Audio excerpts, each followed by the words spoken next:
Someone asked us on YouTube about the addictive voice.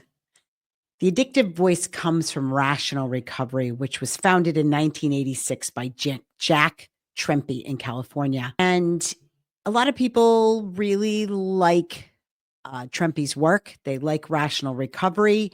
It was kind of a bit more rational approach to addiction than AA, but it still has some of the same issues because it was still coming from a place of there's something wrong with us. We're broken in some way, and that a person that has an addiction is different than people at large.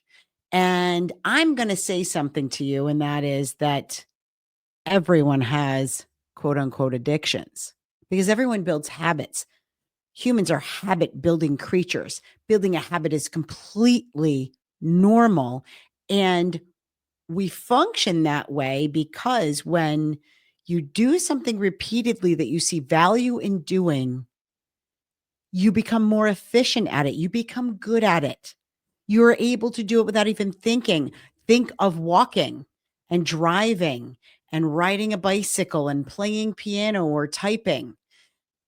All of these things we become proficient at because we see value in doing them and we do them over and over and over again. So the addictive voice comes from a place of there are certain behaviors that are deemed addictions, which are bad. And that there's this voice in our head that's compelling us, that's telling us we should go do these bad things. That's my interpretation of what Trempe means by the addictive voice, that it is something else other than you compelling you to do things, that you actually don't want to do. And what I would say is no, what that is maybe a habitual passing thought based on something you used to do. I would say that you're never really doing what you don't want to do. And that if you have a voice in your mind compelling you, saying to you, you should go do this, it's because you still want to do it. It's because you still see value in doing it. That voice, that's you.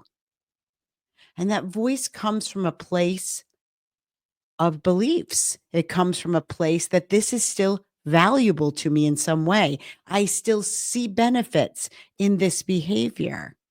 Now, I can tell you, I've shifted my thinking about a lot of different things.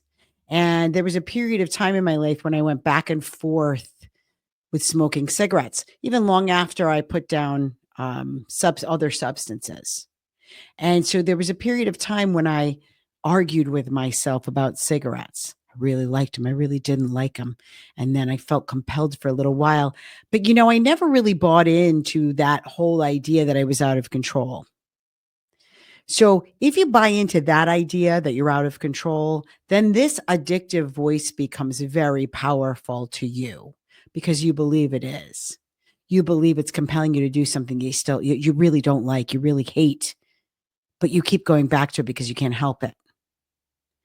Let me ask you a question. Do you have an addictive voice that tells you to go stab people? Compels you to go stab people? No, because you don't see value in doing that. Do you have an addictive voice that tells you to go eat Brussels sprouts or do something that you've never seen value in doing? No. Even if it's something that's quote unquote bad for you. No. The addictive voice is you. It's a habitual thought. It's a thought that comes from a place of, I believe I like this thing. I believe there is value in doing this thing, that I get certain benefits from doing it.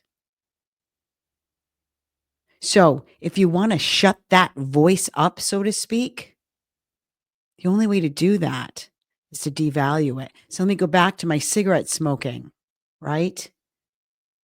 I don't have a voice in my head now that says I should go smoke a cigarette. I haven't had it in years. And that's because I sufficiently devalued the activity. I don't see it as pleasurable anymore.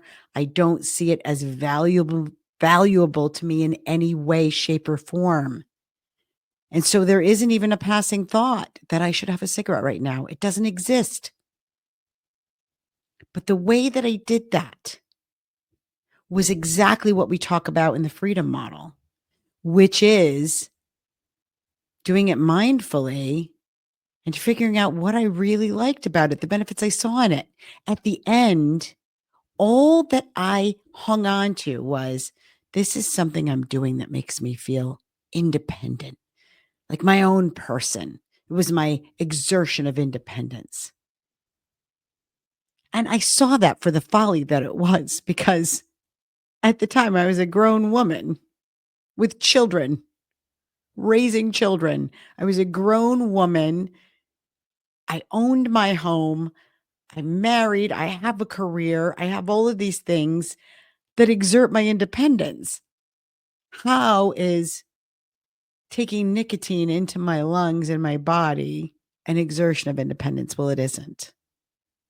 I looked at the ritual of it, the taking a break. Well, you can do that with anything. I systematically identified the benefits I saw in it. And to do that, I had to set aside my shame and guilt, because I had that too. I had to set aside this idea that I was somehow a bad person for liking it. I had to set that aside so I could analyze, what do I like about this? What value do I see in it, without judging that value? And then do it mindfully and see if I'm really getting those benefits, and I wasn't. So the addictive voice, it's you. It's you based on the value you see in the activity. But you can change that. You can change your preference, because you're the only one in there.